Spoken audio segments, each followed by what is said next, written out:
Welcome back to the Tracie Trendy Show, my lovelies. Another day, another dollar, and another mess that we got to clean up. Yes, loves, we have to get detail in this deep cleaning, very detailed.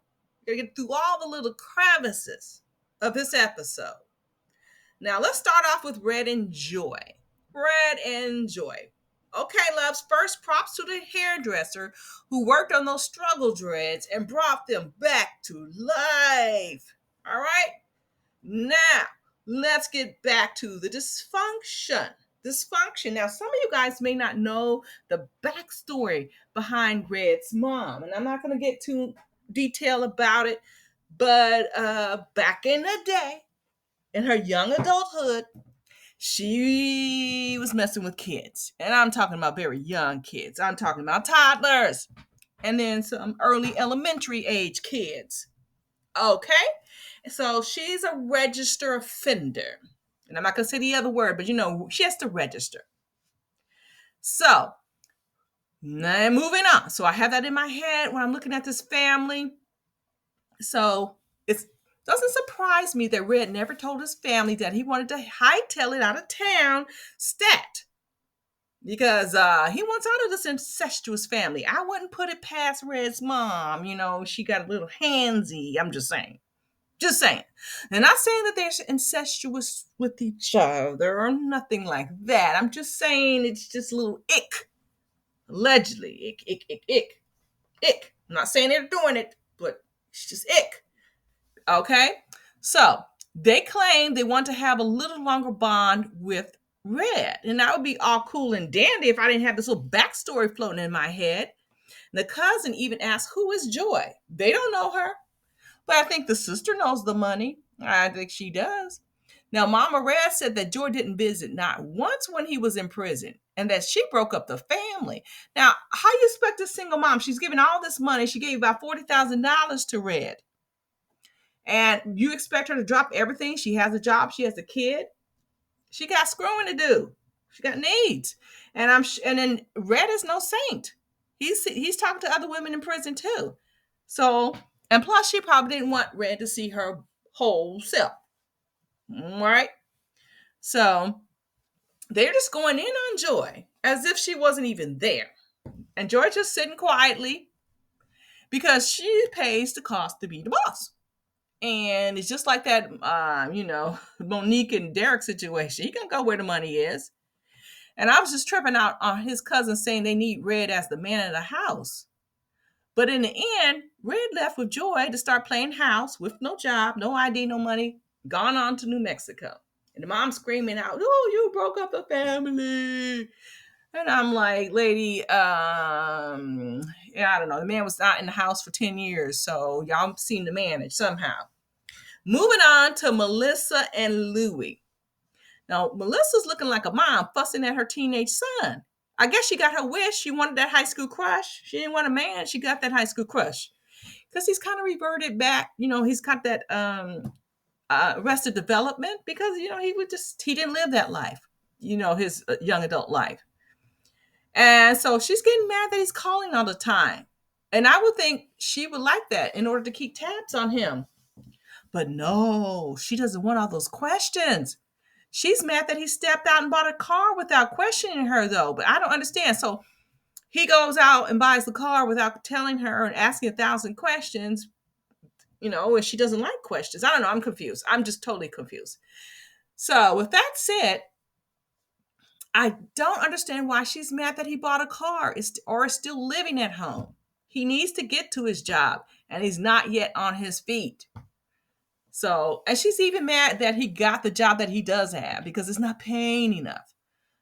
Oh, all this is baby steps. I mean, why she has such high expectation? This man is not, doesn't have much. He just stepped out of the pen. She's delusional. He spent 10 years in the pen. He's got no skills other than flipping pizza. And what does she expect? He's working and ringing up her nonstop. This is what she signed up for. Moving on to Key Rock and Britt. Now, they show them up in the bed, reading Bible verses, all the while fornicating. Okay, loves, make it make sense. Now, I know Britt is talking about the future and wanting to have everything planned out, but the last thing Britt and Key Rock should be talking about is having children. Both of y'all butts need to be in somebody's school or clocking in on a job. Now, how are you going to have a future and support children without an income? And plus, talking about is Medicaid going to pay for this nonsense? I was surprised to see the doctor said that there are certain places that will accept it. Oh my gosh, so surprised. So that was interesting. I know Key Rock on one episode talking about trying to land a job for I think heating and plumbing or something like that, or heating and air. I don't know. I think he was lining up a job. So I think Key Rock is, he's made his intentions clear. He ain't ready for any children. And he's not trying to go back to reverse what he's already started. So Brittany needs to smell the coffee. Chelsea and Mike. Now I wonder why Chelsea is acting brand new. She got a man from prison with no income. And I'm wondering, was she hoping his settlement would come in day one? Now, we learned a lot about Chelsea this episode. We know she doesn't date a deaf guy, but she will date a con. And she's never dated a man with children, but she has kids herself. Now, that we do learn. We're going to learn some more because Mike wants some sexy nights, but Chelsea wants a payday. She needs the bennies. I mean, I understand she got the kids and all, but I'm so glad that Chelsea took the time to explain to Mike why she's acting so vague and mean, because I was scratching my head. And my heart goes out to her. And I like how Mike handled her. With that said, that's a lot of trauma that she needs to handle with a professional. And I hope she gets that, because she can't put all that burden on Mikey's shoulders. Moving on to Andy and Britt. Now, Britt demands her money from Andy because that's what he promised her in jail. Well, I am sure she promised him a lot of things too, but she didn't deliver. Seems like broken promises are everywhere, as I said before. Same scenario that I said in another episode. They both made promises. And she knew this was a transactional relationship, not a roommate from hell situation. If I were Andy, I would have dropped Britt off at a bus stop and tell her to go take care of her kids, the ones that she cares so much about. Yet she doesn't even bother to tell them that she's leaving the home she shares with Mike. Got Gracie calling calling Andy asking, where is her mama? She ain't picking up the phone. So I think Andy should just wash his hands of Britt. But, I did a video where they're still together to this day. So I guess misery loves company. But I hope in the meantime she gave up the goods. So, because he's paying the cost to be the boss. I mean, he's a, what you call as a Splenda sugar daddy. But, it's more than what she got. Now we come to this part of our show where we discuss the winners and the losers. Okay, let's just go down the line with Red and Joy. Who is winning? I will say Red is winning.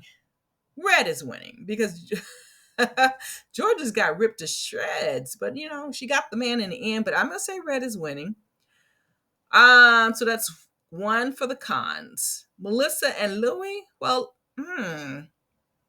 Melissa's stressing out because Louie's gaining a little independence and she has less control over him. He's not in prison anymore, where she makes the calls. But everything is so unstructured now. She's kind of wigging out. That he's not the Louie, that she really got what she wanted. The Louie in high school. She really should have really thought what she wanted. But I would say Melissa's losing and Louie's winning. So 2-0 cons.